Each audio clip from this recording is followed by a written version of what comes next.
নমস্কার, আপনারা দেখছেন ট্রাইব টিভি বাংলা, আপনাদের সঙ্গে আমি শান্তনু। আজকের অনুষ্ঠান নীতি নির্ণয় না দুর্নীতি। আমরা শুরুতেই দুটো কবিতার লাইন দিয়ে আমরা আজকের অনুষ্ঠান শুরু করব। আপনারা প্রত্যেকে ভাবছেন যে কেন আমি কবিতার লাইন দিয়ে অনুষ্ঠানটা শুরু করছি।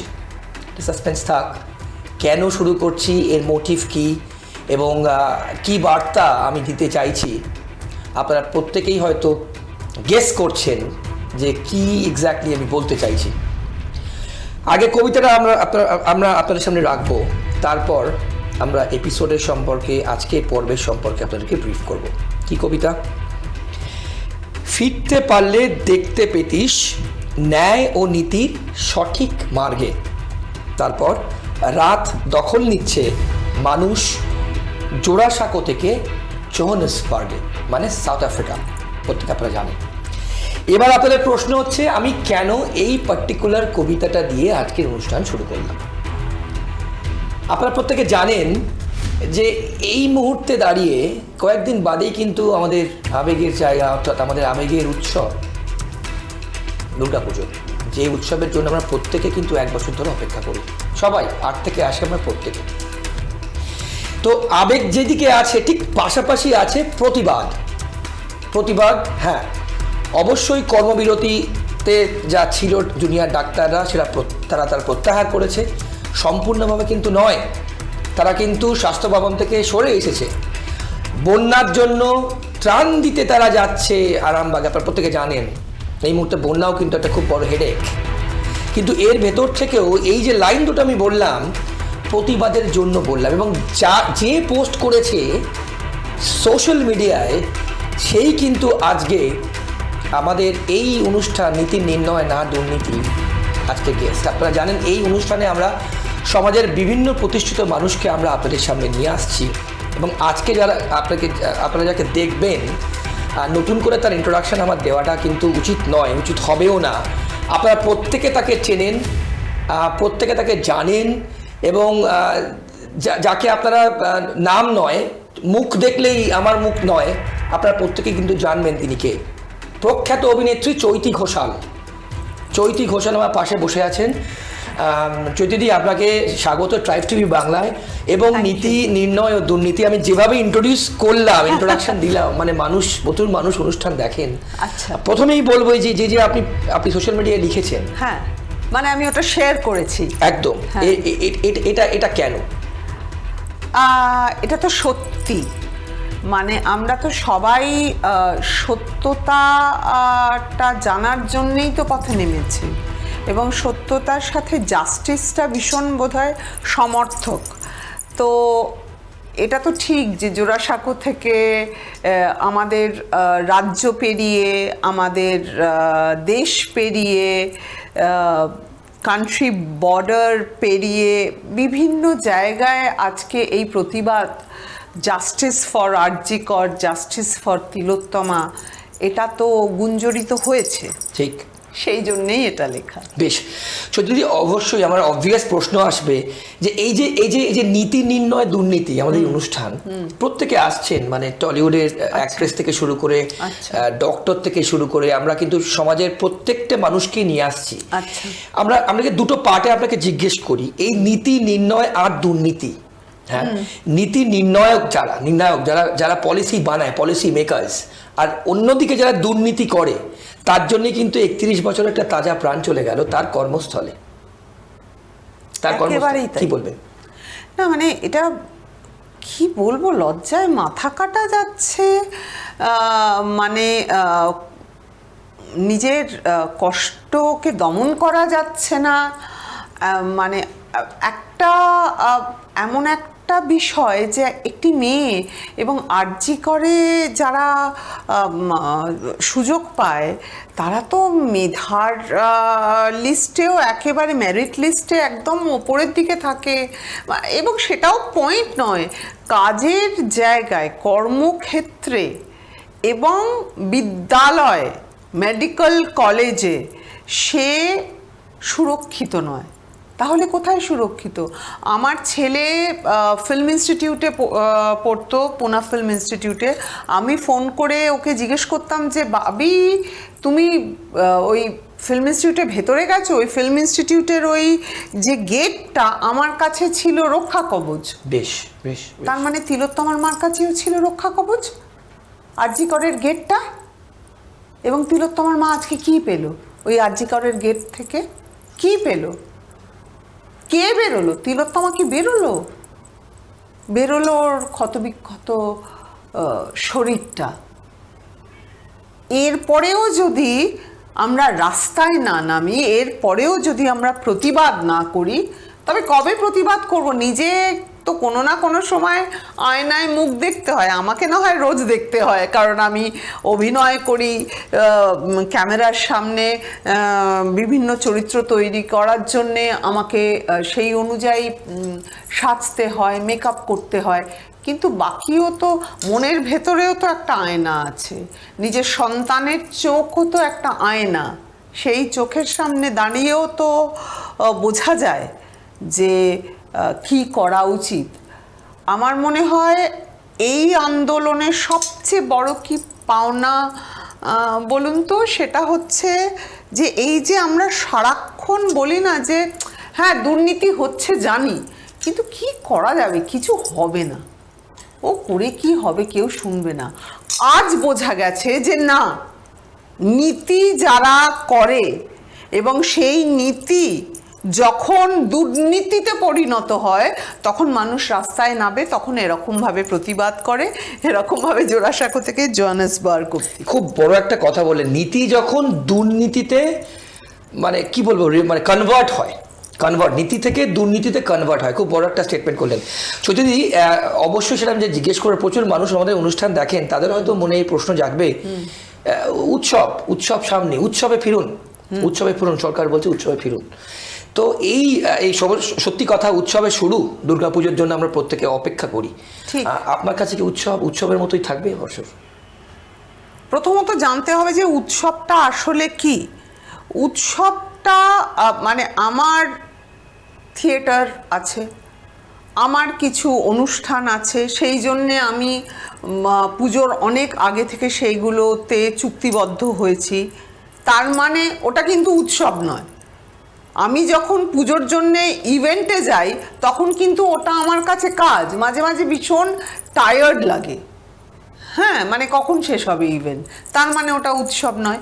উৎসব তো ভেতর থেকে আসে, অন্তর থেকে আসে, যখন মানে মা দুর্গার সামনে সমস্ত পরিবারকে নিয়ে, সবাইকে নিয়ে, বন্ধু বান্ধব, পাড়া পরিজন, মানে সবাইকে নিয়ে যখন ওই উৎসবে মেতে ওঠার যে মুহূর্ত, সেটা যখন সৃষ্টি হয়, সেটা যদি ভেতর থেকে আনন্দটা না আসে তাহলে সে উৎসব কি করে? মানে আমরা মা দুর্গার কাছে সেই প্রার্থনা, মানে আমরা এক উমাকে বাড়িতে নিয়ে আসছি এবং তিনি অসুর দলনী, তিনি অশুভ শক্তিকে বিনাশ করছেন এবং তার আমরা সেলিব্রেশন করছি, তার পুজো করছি।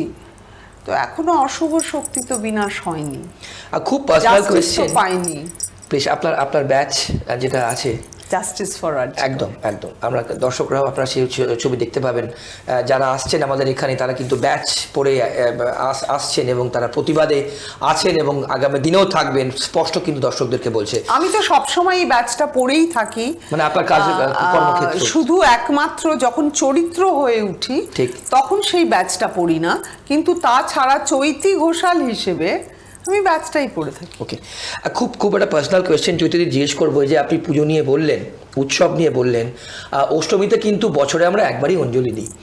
মা দুর্গা একজন নারী, তার কাছে আমরা অঞ্জলি দিয়ে আমাদের মনের যা বাসনা, মনের যা ইচ্ছা, আমার পরিবারের, আমার বন্ধু বান্ধবদের আমরা প্রত্যেকে বলি। এই বছর আপনি অঞ্জলি দেন, প্রতি বছর নিশ্চয়ই দেন, এই বছর কি করবেন? অঞ্জলি মানে তো প্রার্থনা, বেসিক্যালি অঞ্জলি মানে প্রার্থনা। আমি অবশ্য মা দুর্গার কাছে প্রার্থনা মানে সে কবে থেকে সমস্ত মানে ঈশ্বরের কাছে এটাই প্রার্থনা করি, এবং প্যান্ডেমিকটা অনেক বেশি হয়েছিল, যে সবাই যেন সুখে থাকে, শান্তিতে থাকে। আমি আমার বাড়িতে লক্ষ্মী পুজো খুব বড় করে একদম, হয়, একদম, অনেকে আসেন। হ্যাঁ, তো এবারে মানে আমি তো সব সময় বলি যেন আমার রাজ্য ও আমার সন্তান সন্ততি দুধে ভাতে থাকে। ঠিক। তো সন্তান সন্ততি তো দুধে ভাতে থাকতেই পারলো না, সে তো চলেই গেল, একটি মেয়ে সে চলে গেল। এবং যতক্ষণ না, হ্যাঁ এইটা আমি জানি যে একটা প্রসেস আছে, জাস্টিসটা পাওয়ার একটা প্রসেস আছে, সেই প্রসেসটা একটা সময় লাগে, সেই সময়টা আমাদেরকে দিতে ডেফিনেটলি হবে। কিন্তু প্রার্থনা করব যেন জাস্টিস খুব তাড়াতাড়ি পায়। যদি আমি অঞ্জলি দিই, অঞ্জলি মার কাছে অঞ্জলিতে এই প্রার্থনাই করব। আমার মনে হয় সমস্ত দেশবাসী, যারা মা, যারা বাবাও, যারা মা, যারা বাবা, যারা মানে মেয়ে, তারা প্রত্যেকে প্রথম, যারা ছোট ছোট ছেলে মেয়ে, যারা আগে প্রার্থনা করতো যেন আমি অনেক ভালো নম্বর পাই, যেন আমি জয়েন্ট পাই, যেন আমি এটা পাই, নেট পাই, ওই পাই, তাই পাই, যেন আমার বয়ফ্রেন্ডস ভালো হয়, তারাও কিন্তু এটাই প্রার্থনা করবে, তিলোত্তমা যেন জাস্টিস পায়। বেশ, খুব ভালো বললেন চৈতাদি। পরবর্তী যেটা আমি জিজ্ঞেস করবো, আপনার একটা স্টেটমেন্ট আপনি মিডিয়াকে দিয়েছিলেন, এবং সেটা কিন্তু আমরা প্রত্যেকে জানি, আপনি বলেছিলেন।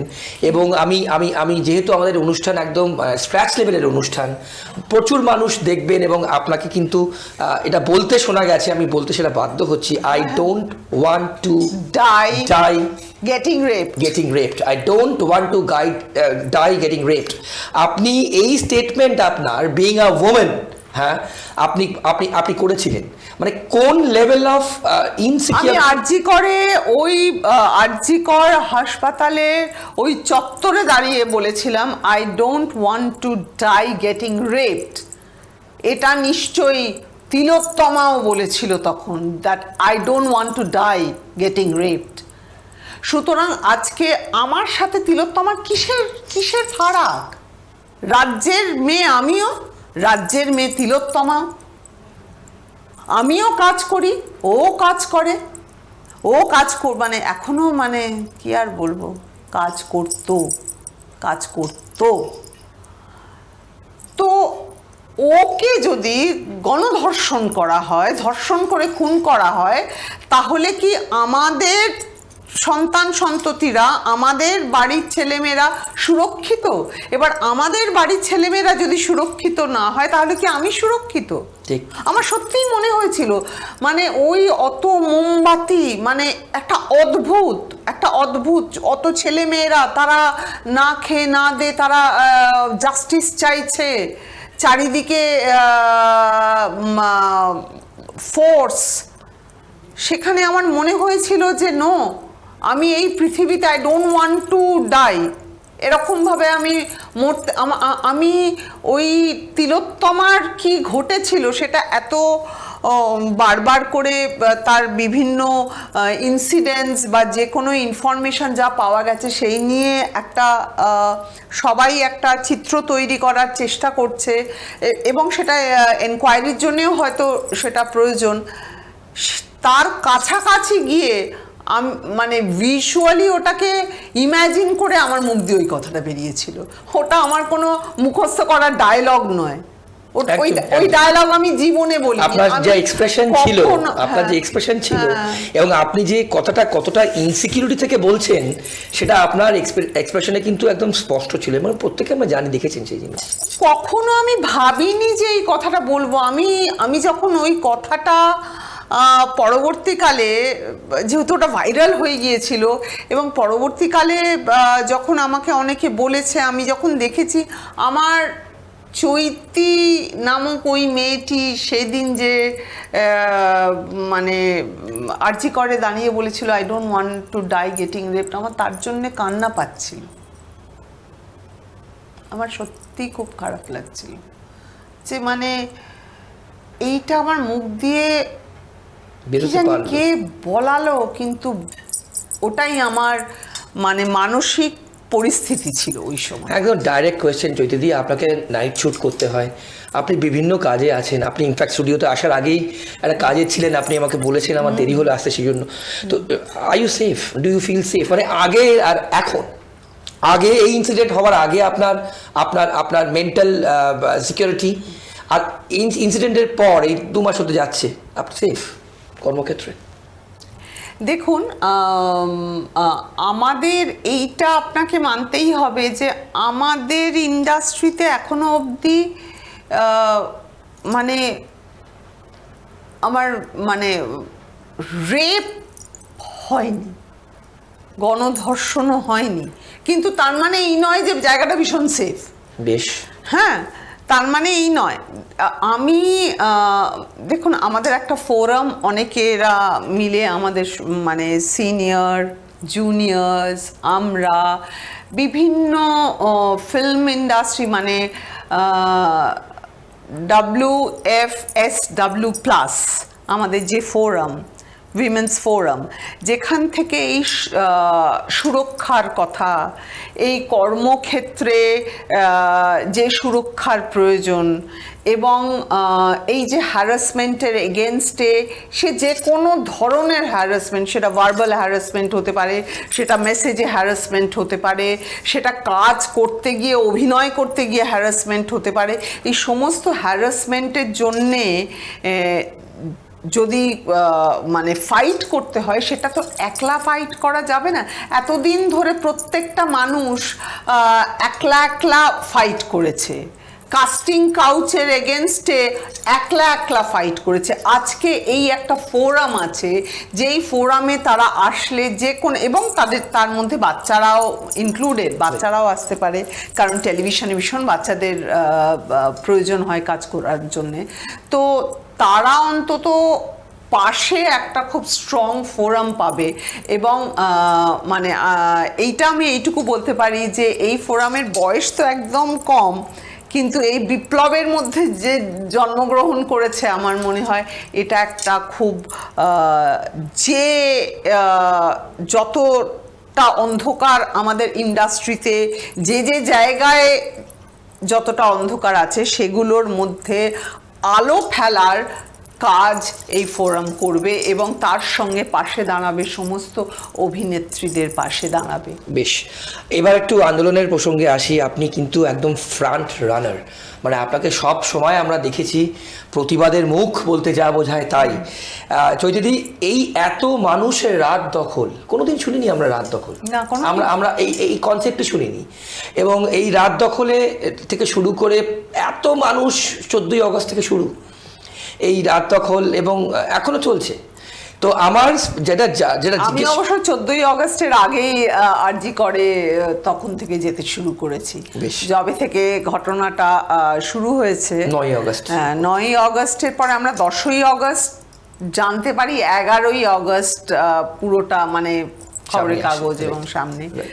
তারপর থেকেই আমরা যে মানে 2-1জন করে করে করে করে যেতে শুরু করেছি। তার কারণ মানে আর সম্ভব হয়নি, মানে ভীষণ যে, এবং রাত দখলের যে ডাক দেওয়া হয়েছিল, এবং সেটা তো শুধু কলকাতা শহরে নয়, কলকাতা ছেড়ে বিভিন্ন জেলা, বিভিন্ন জায়গায়, এবং ওই আর কি রাজ্য ছেড়ে দেশ, যে দেশ ছেড়ে সারা পৃথিবী জুড়ে বিদেশ, এই রাত দখলের মানে রিক্লেম দ্য নাইট এটা হয়েছে। এবং সত্যি যারা মানে আমার মনে হয় ইন্ডিপেন্ডেন্সের পর এত বড় একটা লড়াই, খুব ইম্পর্টেন্ট হচ্ছে যেটা, এত বড় একটা লড়াই রংহীন এবং লিডারহীন। উনি লিডার, উনি যা বললেন আমি তাই করলাম, এরকম নয়। কিন্তু আমরা সবাই রাজা আমাদের এই রাজার রাজত্বে, নইলে মোদের রাজার সাথে মিলবো কি সাথে। হ্যাঁ, মানে ওইটা, মানে প্রত্যেকটা মানুষ নিজের মনের ভেতরে বদ্ধপরিকর যে I will reclaim the night, I will be part of this movement. কারুকে বলতে হয়নি এই তুমি এসো না, এই কিছু লোক নিয়ে এসো, তো আমরা একটা প্রতিবাদ করছি, চলো। মানে এটাই গেন বলছেন, এই স্বতঃস্ফূর্ততা, মহিলাদের রাস্তায় নামা, মানে এটা একটা গেইন যে মানুষ বুঝতে পেরেছে যে মানুষ বুঝতে পেরেছে যে প্রতিবাদ করা যায় এবং কি কি ব্যাপারে প্রতিবাদ করা যায়। অনেক মানুষ, মেয়েরা তো প্রতিবাদ, কিছু মেয়ে প্রতিবাদ করে, কিছু মেয়ে মানে টেকেন ফর গ্রান্টেড, প্রতিবাদ করেই না। অনেক অনেক ফ্যামিলির মধ্যে অনেক ঘটনা ঘটে যেগুলোর জন্য তারা প্রতিবাদ করতে পারে না। তো এখন মানুষ জেনেছে যে প্রতিবাদ করলে কিছু হয়। যদি এই যে এত প্রতিবাদ এখনো চলছে, আউটকাম কি? উই ডিমান্ড জাস্টিস, কিন্তু আমরা তো আদৌ জানি না হিয়ারিংয়ের পর হিয়ারিং চলবে। এই এত কিছু প্রতিবাদ করার একটা তো ফোকাল উদ্দেশ্য থাকবে। হ্যাঁ, না ফোকাল বা উদ্দেশ্য তো আছেই, যে প্রতিবাদে মানে we definitely demand justice of Tilottama. Okay, আমরা তিলোত্তমা জাস্টিসের জন্যে লড়বো, শেষ পর্যন্ত লড়বো। এবং আমাদের প্রথমত আন্দোলন উঠে যায়নি, এটা ভীষণভাবে ক্লিয়ারলি বলা দরকার। আন্দোলন ওঠেনি, আন্দোলন আংশিকভাবে জুনিয়র ডক্টরসরা এবং কিছু ডক্টরসরা, তারা এটা তো সত্যি যে মানে বিভিন্ন জেলা বন্যার কবলে এবং মানুষজনের ভীষণ দুর্গতি হচ্ছে, এবং বন্যার জল যত রিসিড করবে তত অসুখ বিসুখ ছড়াবে। সুতরাং ডাক্তারদের প্রয়োজন, তাদের ত্রাণ, তারা সামগ্রী নিয়ে যাচ্ছে।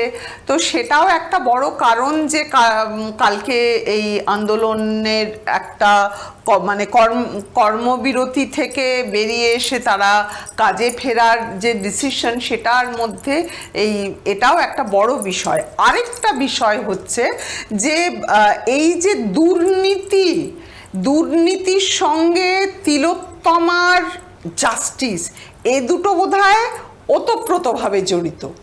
বেশ বেশ। ও তো আজকেরও খবরের কাগজে আছে ওষুধ নিয়ে ডাক্তাররা প্রতিবাদ করেছে। জাস্ট এটাই আপনাকে বলতে যাচ্ছিলাম, তারা কিন্তু ত্রাণ নিয়ে যাচ্ছে। এবং শুধু তাই নয়, অভয়া ক্লিনিক করা হয়েছে। হ্যাঁ, অভয়া ক্লিনিক করা হয়েছে। আমার বন্ধু বান্ধবী, আমরা মানে কাজ থেকে যারা, আমি তো অ্যাকচুয়ালি মেদিনীপুর থেকে শো করে স্ট্রেট, মানে আমি ভেবেছিলাম মেদিনীপুর থেকে অত দূর থেকে ওখানে আমাদের মঞ্চে আমরা প্রতিবাদ জানিয়েছি, তারপরে আমি বাড়ি যাই আজকে, কিন্তু যেতে পারিনি। আমি 1টার সময় স্বাস্থ্য ভবনে ঢুকেছি। তো মানে এই অভয়া ক্লিনিকে তো সবাইকে চিকিৎসা করা হয়েছে, প্রচুর চিকিৎসা পেয়েছে মানুষ সুস্থ হয়ে উঠেছে। না, আমি যেটা বলতে চাইছিলাম যে এই যে তিলোত্তমার জাস্টিস এবং এই যে বিভিন্ন হসপিটাল এবং মেডিকেল সেক্টরে যে দুর্নীতির যে পাহাড়, এবং সেই দুর্নীতি দমনের মানে ডাক্তারদের যে প্রতিবাদের যে কয়েক দফা যে আর্জি ছিল, তার মধ্যে এটা একটা খুব বড়। এবং তার জন্যে এই যে মানে যারা নীতি তৈরি করে এবং নীতি এক্সিকিউট করে, তারা যদি দুর্নীতিগ্রস্ত হয়, তাহলে তো সেই নীতি আর নীতিতে থাকে না, সেটা দুর্নীতিতে পৌঁছয়। খুব সোজা হিসেব আর কি। হ্যাঁ, তো সেই জন্যে সেরকম লোকজনদেরকে সরিয়েও দেওয়া হয়েছে, এবং আরো অনেক কাজ বাকি আছে। এবং বাকি যে প্রতিশ্রুতি দেওয়া হয়েছে, মাননীয় যে প্রতিশ্রুতি দিয়েছেন, সেই প্রতিশ্রুতি অনুযায়ী কি কি কাজ হচ্ছে, কতটা কি হচ্ছে, সেটা তো ডাক্তাররা বলেছেন যে তাদের নজর থাকবে, আমাদের প্রত্যেকের নজর থাকবে। এবং আমরা আশা করছি যে এই দুর্নীতির যে পাহাড়টা, এটা তলায় তলায় কাঁপছে, ধসবে। বেশ, যদি আমাদের তো সময় কম, না হলে অনেক কিছু টপিক নিয়ে আমরা কথা বলতাম। আমি শেষ একটা জিনিস জিজ্ঞেস করব, বাংলার মানুষ হয়তো জানতে চাইবেন আপনার কাছে। আমরা নিজেরাও দেখেছি আমাদের বিভিন্ন সেগমেন্টে যে অনুষ্ঠান হয়, মানুষ কিন্তু দুভাগে বিভক্ত হয়ে গেছে, বিশেষ করে উৎসব নিয়ে, প্রতিবাদ এবং তার পাশাপাশি উৎসব। সেইখানে বাংলার মানুষকে আপনি কি বার্তা দেবেন? আপনার মুখ থেকে তারা হয়তো জানতে চাইবেন যে তাদের পক্ষে কিংবা আপনার পক্ষে বিং আ মাদার, আপনি একটু আগে আমাদের সঙ্গে শেয়ার করেছেন, কি বলবেন? আমি দেখুন, আমি কারুর কাছে ঠিক যেরকম আমরা যেরকম সবাই যখন রিক্লেম দ্য নাইট যে ক্ল্যারিয়ন কলটা দেওয়া হয়েছিল, তাতে কারুকে বলা হয়নি যে আপনাকে আসতেই হবে। ঠিক তেমনই বলছি না আপনি উৎসবে যাবেন না, আপনাকে উৎসব আপনি করতে পারবেন না, এটা কারুরকে জোর জবরদস্তি তো করার কিছু নেই। শুধু এই কথাটা বলবো যে মানে আপনি যে উমার, যে দুর্গার আরাধনা করছেন, সেটা যে প্রার্থনা করছেন, বছরের মানে সবাই বছরকার দিনে মা দুর্গা আসে, সবাই নতুন জামা কাপড় পরে, সবাই সব কিছু পরে, সব কিছু করে, কিন্তু সেই আনন্দটা কি আপনারা করতে পারবেন যেখানে আমাদের রাজ্যের এই অবস্থাটা তৈরি হয়েছে? বহু বহু মানুষ তো তারা অনেক কিছু মানে উৎসবের যে আয়োজন সেটা অনেকটা কিন্তু কমিয়ে দিয়েছে। পুজো বা দুর্গা আরাধনা একরকম, আপনি খুব সিম্পলিও করতে পারেন, কিন্তু ওই যে জাঁক জমক সহকারে সামনে এই তো মানে এই কি বলে বন্যার কবলে এতগুলো জায়গা, এত কিছু ঘটছে এবং মানুষ পথে নেমেছে বিচারের জন্য, এখনো বিচার পাওয়া যায়নি। বিচারের রাস্তাটা দেখা যাচ্ছে কিনা, সুদূর রাস্তা, এবং ভেতরে ওই কষ্টটা আছে। তো সেই কষ্টটার জন্যেই তো রাত বেরাতে আপনারা সবাই দাঁড়িয়েছিলেন, নেমেছিলেন, কালকেও আমি দেখেছি সবাই গিয়েছিলেন। তো আপনাদের ভেতর থেকে কি সেই আর কি জাঁকজমক করে উৎসব করাটা কি পারবেন? আমি তো আমার বাড়িতে জানেন তো দুর্গা পুজো হয় বেশ, মানে একটা সময় মানে আমার মা দুর্গা পুজো করতেন, মানে শুধু চণ্ডীপাঠ করতেন এবং বহু বহু মানুষজন এসেছেন। ওটার একটা ইতিহাস আছে, সে না হয় পরে বলা যাবে, খুবই ভালো একটা ইতিহাস। তো কিন্তু হয়তো পুজো হবে, কিন্তু সেই জাঁকজমক হবে না। বেশ বেশ, অনেক ধন্যবাদ চৈতিদি আমাদের সঙ্গে কথা বলার জন্য, এবং আগামী দিনেও আমরা অন্যান্য অনুষ্ঠানে আপনাকে নিশ্চয়ই কিন্তু সময় দিতে হবে। আপনাদের প্রত্যেককে জানিয়ে রাখি, এই নীতি নির্ণয় না দুর্নীতি, এই অনুষ্ঠানে কিন্তু আমরা বিভিন্ন মানুষকে আনছি, বিভিন্ন পেশা থেকে মানুষরা আসছেন, তারা ভয়েস আউট করছেন এবং তারা এই আন্দোলন থেকে শুরু করে, প্রতিবাদ থেকে শুরু করে তারা যা ভাবছেন আপনাদের সামনে কিন্তু আমরা তুলে ধরছি। এবং এই নীতি নির্ণয় না দুর্নীতি, নীতি নির্ণয়ের জন্যই কি দুর্নীতি, নাকি দুর্নীতি জন্মেইছে নীতি নির্ণয়কে ধ্বংস করতে? কোনটা? এই প্রশ্ন কিন্তু আমাদের সব সময় থাকবে, আপনাদের মনেও থাকবে।